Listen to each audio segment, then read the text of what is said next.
que alguém venha a esse grupo e não se sinta acolhido por todos nós e abraçado por todos nós e que se sinta tão confortável que sinta a absoluta necessidade e vontade de vir mais uma vez. Não precisamos dizer isso a nenhuma igreja, não é verdade?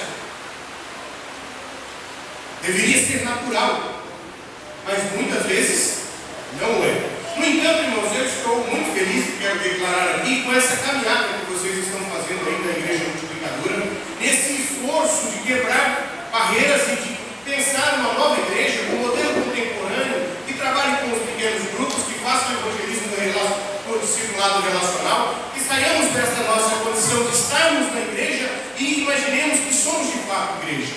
Esses dias, o projeto que nós começamos lá, com um espaço pequeno, que não comporta lá uma igreja. Isso foi intencional. E para ter certeza absoluta que eu estava no caminho correto, nós convidamos um dia o senhor João e ele foi lá, almoçou, ele sentou na cadeira e olhou para um lado, olhou para o outro e disse assim: pastor, nesse espaço aqui o senhor não vai fazer virar a igreja nunca. Eu falei: que bom, senhor João, então eu estou no caminho correto. Porque nós estamos trabalhando e de forma muito efetiva e forte lá o tempo todo enfatizando: igreja são pessoas e não lugar. Igreja é gente e não lugar. Igreja não é prédio. Igreja não é endereço. Igreja não é CNPJ. Igreja não é conta bancária. Igreja são pessoas que foram salvas pelo Evangelho de Jesus Cristo, resgatados pelo sangue de Jesus Cristo derramado na cruz e que se tornaram, portanto, filhos de Deus, anunciadores dessa salvação. Igreja somos nós. Aonde nós estivermos, ali é igreja. Igreja não é esse encontro. A Bíblia nos diz lá no texto de Atos que eles estavam unânimes no templo e repartiam o pão de casa em casa. Estamos unânimes no templo para sermos preparados, edificados, consolidados para viver o Evangelho de Jesus Cristo como anunciadores de uma salvação eterna. Porque, irmãos, nós temos uma mensagem eterna, suprema e maravilhosa. Mas eu não quero tratar hoje, nesta noite, com vocês, acerca da necessidade de sair, da necessidade de pregar, da necessidade de romper as paredes do templo, porque isso vocês já estão fazendo bastante. O que eu quero dizer é acerca do conteúdo que esta fé cristã, evangélica, reformada, presbiteriana e especificamente presbiteriana independente significa. O que eu quero tratar nesta noite é da especificidade daquilo que nós pregamos. O que eu quero tratar nesta noite é de forma muito específica sobre o conteúdo daquilo que levaremos para as pessoas que estão fora. O que eu quero falar nesta noite é sobre o poder de Deus sobre as nossas vidas e aquilo que nós temos desse poder enquanto reformados e enquanto presbiterianos. O texto de Jeremias diz exatamente a dimensão desse risco que nós corremos. Ele diz: porque o meu povo fez maldades, duas maldades. A mim me deixaram o manancial das águas vivas e cavaram para si cisternas rotas que não retêm água.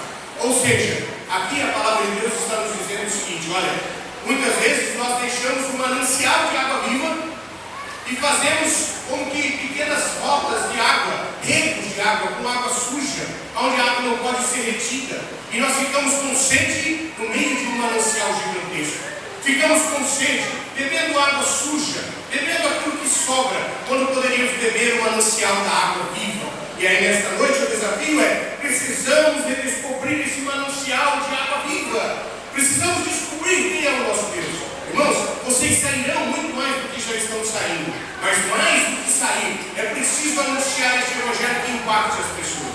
Hoje nós falamos lá que a pregação da fé genuína, através da fé reformada, quando alguém conhece esse Deus, um Deus verdadeiro, poderoso, único, santo, ele é impactado por esse Deus e necessariamente ele terá que responder diante da presença desse Espírito Santo tão poderoso. Um Espírito Santo que vem na nossa direção, que nos resgata, que nos salva, que nos busca e que anuncia a salvação de forma tão eficaz que somos por ele seduzidos, convencidos, e nós não temos condições de dar uma outra resposta, senão sim, Senhor, eu quero te servir. Senão sim, Senhor, eu quero estar nos teus pés, eu quero estar diante dos seus pés, eu quero ser o teu servo, eu quero ser a tua serva.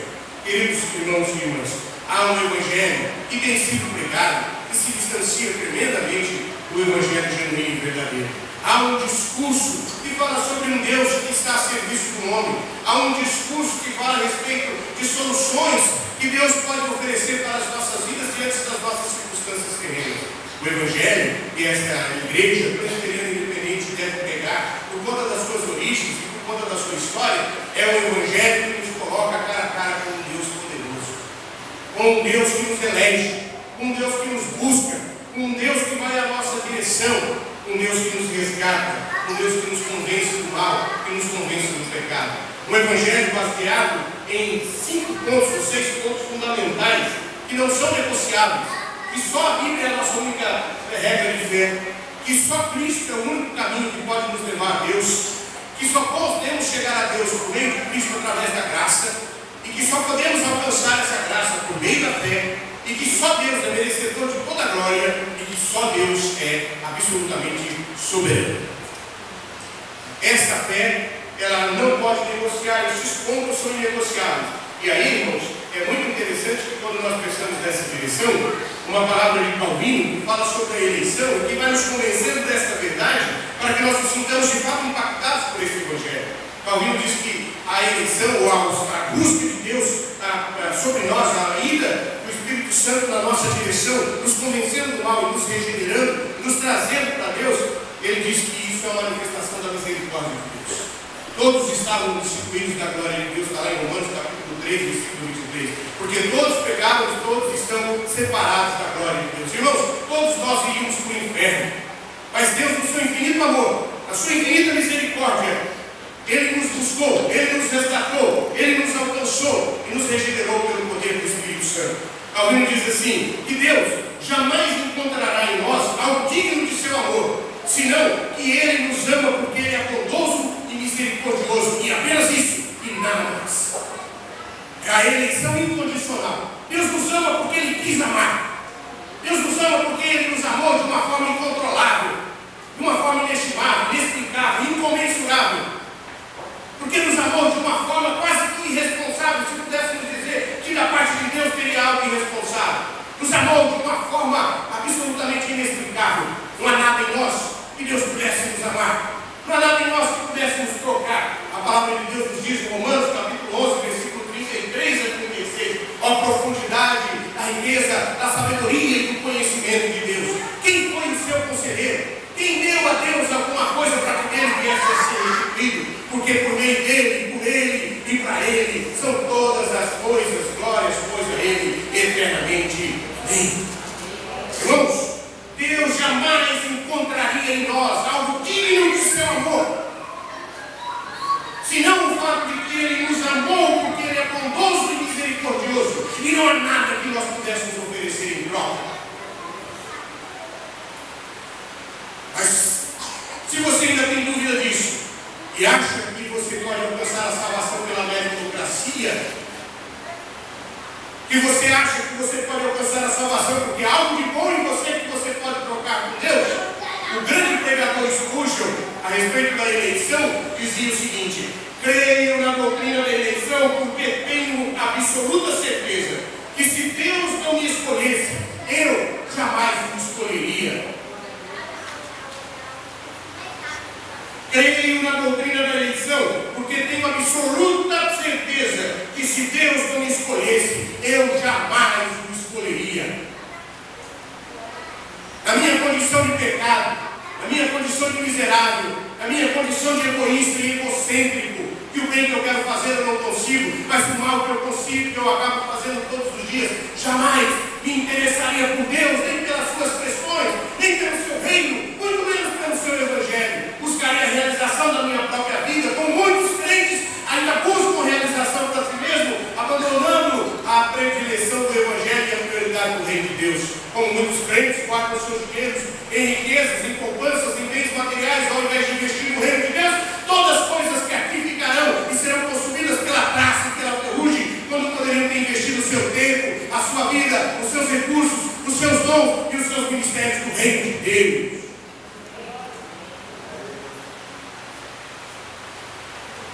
Talvez não tenha sido ainda confrontado por esse Deus condenado. Não sou eu que posso julgar. E nem eu quero. Posso falar de mim mesmo. Sei que se porventura Deus não viesse na minha direção, se o Espírito Santo de Deus não me regenerasse, se o Espírito Santo de Deus não me convencesse, se o Espírito Santo de Deus não apontasse em mim o meu pecado, eu, por mim mesmo, não teria, talvez, com certeza, não teria ido na direção de Deus. Spurgeon continua sua frase dizendo o seguinte: tenho certeza que Ele me escolheu antes de eu nascer, ou do contrário, nunca me escolheria depois disso.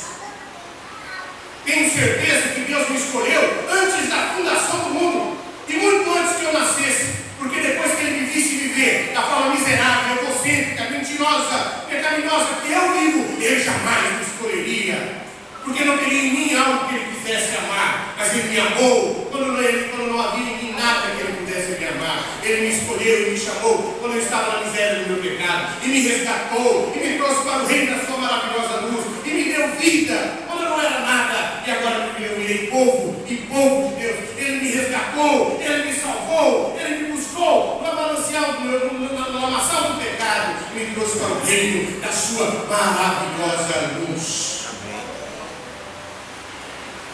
É esse Deus que a gente precisa fazer. Se é através dos pequenos grupos, é esse Deus.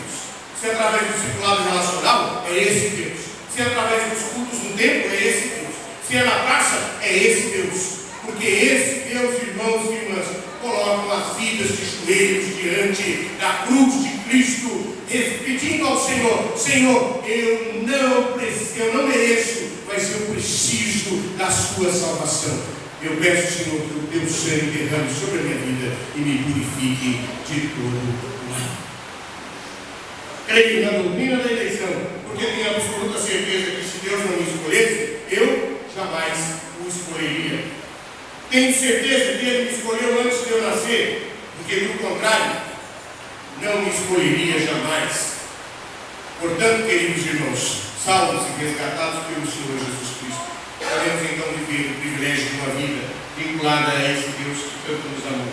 E aí a dimensão da palavra de Deus, ela vai nos chamar a atenção para o texto de Romanos, no capítulo 8, versículo 38 e 39, quando vai dizer: pois eu tenho a certeza de que nada pode nos separar do amor de Deus, nem a morte, nem a vida, nem os anjos, nem outras autoridades ou poderes celestiais, nem o presente, nem o futuro, nem o mundo lá de cima, nem o mundo lá de baixo. E em todo o universo não há nada que possa nos separar do amor de Deus, que é nosso por meio de Cristo Jesus, o nosso Senhor. Ah, irmãos, uma vez que somos alcançados pelo Espírito Santo, uma vez que somos resgatados pelo Espírito Santo, buscados, que somos limpos, transformados, justificados pelo sangue de Cristo, passamos a viver de modo digno desse Evangelho. Passamos a viver de modo digno desse Evangelho. Passamos a querer anunciar esse Evangelho de Jesus Cristo em tempo e fora de tempo. Meu irmão e minha irmã, quantas vezes você falou de Jesus Cristo essa semana para alguém? Quantas vezes você falou de Jesus Cristo hoje? Quantas vezes você falou de Jesus Cristo este ano? Quantas vezes você anunciou Jesus Cristo na sua vida? Quantas vezes que as pessoas que estão à sua volta, que estão perto de você, souberam de Jesus Cristo através da sua vida? Meu irmão e minha irmã, qual é o sentido e a razão da nossa existência? Cantamos uma canção aqui logo no início. Me ajudem aí, se não for para te adorar, para que eu nasci? Senhor, se não for para te servir, eu existo para quê? Qual é a razão da minha existência? Qual o sentido da minha vida? Vocês que estão grávidos, para que ter um filho? Se não for para que esse filho seja um servo de Deus, se não for para que esse filho seja um anunciador da salvação que há em Jesus Cristo, qual a razão? Qual é o sentido? Criar um filho para que ele tenha bens, para que seja uma pessoa poderosa, rica, para que tenha uma bela casa, para que tenha um bom carro, para que tenha um bom emprego. Meus irmãos e irmãs, tudo isso passará, mas o Evangelho de Jesus Cristo, que é a salvação eterna, ele permanecerá. Precisamos criar filhos para que quando eles estiverem diante de Jesus Cristo, na reta final das suas vidas, eles possam dizer: porque para mim o viver é Cristo e o morrer é lucro. Precisamos criar filhos que amem a Deus mais do que nós amamos.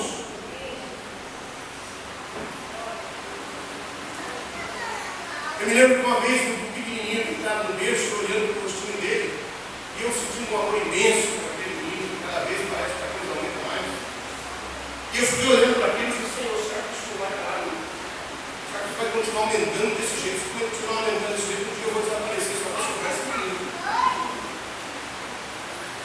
Aí naquele momento que eu estava ali diante daquele amor tão profundo, só quem é pai sabe o que eu estou dizendo, quem é mãe, eu olhei para o meu filho e disse: Senhor, não me deixe jamais que eu ame o Eduardo mais do que eu amo o Senhor, porque eu quero que o Eduardo ame o Senhor na mesma quantidade que eu te amo. Queridos irmãos, nós precisamos voltar aos princípios, precisamos voltar ao manancial da água viva e não ficarmos se alimentando de águas de cisternas rotas, que hoje sacia a sede e amanhã estamos com uma sede mais profunda ainda. Precisamos, como servos e servos de Deus, nos deleitar no manancial da água viva, porque quem beber desta água jamais terá sede de novo. Porque quem beber desta água jamais terá sede de novo. E as pessoas que estão à sua volta estão procurando ansiosamente por esta água. As pessoas estão com sede de Jesus Cristo. As pessoas estão buscando o Senhor e não conseguem achar. E muitas igrejas estão pregando muita coisa, mas não estão pregando o Evangelho genuíno de Jesus Cristo, um Deus soberano, de um Senhor como único autor da nossa fé e da nossa salvação. Nós que temos essa riqueza, precisamos divulgar. Precisamos divulgar. Em tempo e fora de tempo. Precisamos divulgar. E aí Calvino chama a atenção para o símbolo da sua espiritualidade, que é uma mão com um coração sobre a mão, e o texto diz: a ti, Senhor, ofereço o meu coração, pronto e sinceramente. A ti, Senhor, ofereço o meu coração, pronto e sinceramente. Queridos irmãos e irmãs, precisamos ofertar as nossas vidas no altar de Deus. Quem não tem tempo para Deus, não vive, apenas perde o tempo. Corre atrás do tempo. É mera vaidade. Busca as coisas que não nos satisfazem. Cristo sim, Ele satisfaz. Portanto, a nossa espiritualidade deve nos levar na direção de uma entrega das nossas vidas e dos nossos corações no altar de Deus. Uma espiritualidade transformadora, comprometida com a realidade, comprometida com a equidade, com a justiça, com a solidariedade, com o amor, comprometida com a ética, com a transformação das vidas e do lugar onde nós estamos colocados. A IPI Brasil, ela tem uma afirmação de fé que diz assim: cremos na Santa Trindade, que é um modelo de comunhão, unidade e amor. Cremos no Deus Pai, Criador dos céus e da terra e de todos os seres humanos. Cremos em Jesus Cristo, seu único Filho, nosso Senhor e Salvador, que traz as boas notícias aos pobres, liberdade aos cativos e vista aos cegos, libertação aos oprimidos e perdão para os nossos pecados. Cremos no Espírito Santo, derramado sobre filhos e filhas, moços e velhos, servos e servas. Cremos na Igreja, família da fé, que abriga e acolhe e promove uma espiritualidade fundamentada na graça de Deus, que traz vida em plenitude, segundo as Escrituras Sagradas. Cremos como nossa missão a proclamação do Evangelho do Reino de Deus para a paz, justiça, liberdade e solidariedade entre todos. Somos presbiterianos, especificamente presbiterianos independentes. Somos reformados, somos calvinistas, somos cristãos. Vivemos e pregamos e anunciamos o Evangelho de Jesus Cristo. Precisamos resgatar essa beleza, essa água tão cristalina, de um poder tão absoluto. Eu fui criado na igreja presbiteriana independente desde a minha infância. Nós morávamos no sítio, ficava a 3 km de distância da cidade de Narandiba, uma cidade com 2.000 habitantes, quando nós fomos criados. Lá tinha uma igreja que tinha nascido nas fazendas, nas terras da minha avó. E depois foi levada para o município. Eu me lembro, eu saí do sítio com 10 anos de idade. Me lembro como se fosse hoje, voltando por volta de 9 horas da noite, 8 horas da noite, com a carroça vindo de volta da cidade para o sítio, balançando os pés na parte de trás da carroça, olhando o céu, com o coração feliz que tinha ido ver Deus, encontrar Deus, tinha ido falar com Deus. E os nossos pais apresentavam aquele evangelho de uma forma tão linda e maravilhosa. Eu lembro do meu pai me levando nas suas tarefas como presbítero, visitando as pessoas que estavam enfermas, exortando e, em nome de Jesus Cristo, expulsando as pessoas que estavam possuídas por demônios e apresentando Deus, as pessoas diante de Deus, Lembro que nós andávamos em sítios distantes, eu, meu pai e minha mãe, ainda muito pequeno, ouvindo esse evangelho. Lembro do meu pai anunciar esse evangelho através de uma igreja chamada Igreja Presbiteriana Independente. Não é porque é melhor, nem é porque é a maior, nem é porque é uma que não tenha erro, mas é porque é a igreja que o Senhor escolheu. E nós devemos amá-la. E nós devemos abandonar esse mito da grama mais verde, de achar que a grama do vizinho é melhor. A grama melhor é aquela que Deus nos colocou. O lugar melhor é o lugar que Deus nos colocou. E o melhor lugar é a sua igreja. É a igreja presbiteriana independente, é a igreja do Barbalho, é a igreja de Fazenda Grande, é as outras igrejas que nascerão. Mas esse lugar que Deus te colocou é o seu lugar. É esse lugar que você deve amar. Esses dias, partindo para a finalização da nossa reflexão, dentro da introdução de um livro, que certa vez uma pessoa queria vender uma propriedade sua. E aí, então, ele pediu para o poeta Olavo Bilac, que era o seu amigo, escrever um texto para ele colocar no jornal para vender a sua propriedade. E aí, então, Olavo Bilac escreveu mais ou menos assim, parafraseando. Ele disse assim: vendo um pedaço de terra localizado entre dois ribeirões, em que o sol se alegra apresentando a manhã de um lado e se despede de um dia feliz, sorridente, do outro lado. No fundo desta propriedade passa um ribeirão de águas cristalinas, que a água pode ser bebida sem que passe por meio do filtro. E pela manhã é possível ser acordado com um cantarolar dos pássaros. No frio, não se esfria demasiadamente. O calor não se esquenta demais. Um lugar aconchegante, agradável e muito bom para receber os seus amigos.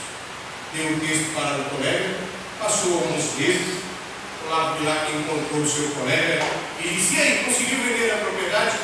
Ele disse: rapaz, depois de ler o seu texto, eu descobri que eu não queria vender mais aquela propriedade, porque ela era muito mais maravilhosa do que eu imaginava, e eu não tinha conseguido enxergar tudo que ela tinha de bom. Meus irmãos, irmãos, eu, por exemplo, agora tenho feito consultoria dos irmãos da Assembleia de Deus. Eu os amo e os respeito. Esses dias atrás preguei uma dessas grandes igrejas da Assembleia de Deus, de uma forma completamente diferente, porque enquanto eu pregava, eles falavam em vozes tão altas que eu quase não ouvia o que eu estava pregando, mas eu continuei pregando cada vez mais alto, e eles falavam mais alto, eu pregava mais alto, eles davam mais aleluia e eu pregava mais alto. Eu acho que eu fiquei, porque eles deram bastante aleluia, né? Mas é o jeito deles. Eles chegarão no céu como nós também, os batistas congregacionais chegarão também, os anglicanos com a sua liberalidade chegarão também. Nós chegaremos lá, mas existe um lugar, irmãos, um lugar lindo, maravilhoso, que o sol se põe de manhã, que o sol nasce de uma manhã e se põe à tarde, e que é um cantarolar antigo, lindo e maravilhoso, de canções que anunciam o que os nossos avós viveram nesse lugar, a experiência de Deus que eles experimentaram aqui, da salvação das pessoas que encontraram Jesus Cristo aqui e que hoje estão no céu, porque foram salvos pelo sangue de Jesus Cristo através dessa igreja. Ame isso, ame a igreja presbiteriana, não mais do que Jesus Cristo, porque ela é infinitamente menor do que o reino de Deus, mas ame o lugar que Deus lhe colocou e floresça onde você está plantado, porque nesta igreja ela anuncia um evangelho verdadeiro, genuíno, maravilhoso e que está fora de moda, mas que nós continuaremos anunciando, porque isso faz parte do nosso DNA, faz parte da nossa história, é o que nós somos, é o que nós fomos e é o que nós seremos. Uma igreja que anuncia um evangelho genuíno, custe o que custar. Viva isso, acredite nisso e anuncie isso, porque as pessoas que estão aí fora estão buscando este tipo de evangelho que nós conhecemos. Que Deus nos abençoe e que Deus faça com que nós possamos amar a Deus acima de todas as coisas, possamos amar a nossa igreja, possamos estar dispostos a ser uma igreja multiplicadora de um evangelho que não bebe de cisternas rotas, mas que bebe das águas cristalinas, das águas vivas que descem direto do trono de Deus. Quero subir ao monte de Sião e entoar um novo cântico ao meu Deus. Mais que palavras, minha vida eu quero entregar. Purifica o meu coração para entrar em tua presença, contemplar a tua grandeza. Te adoro, Senhor.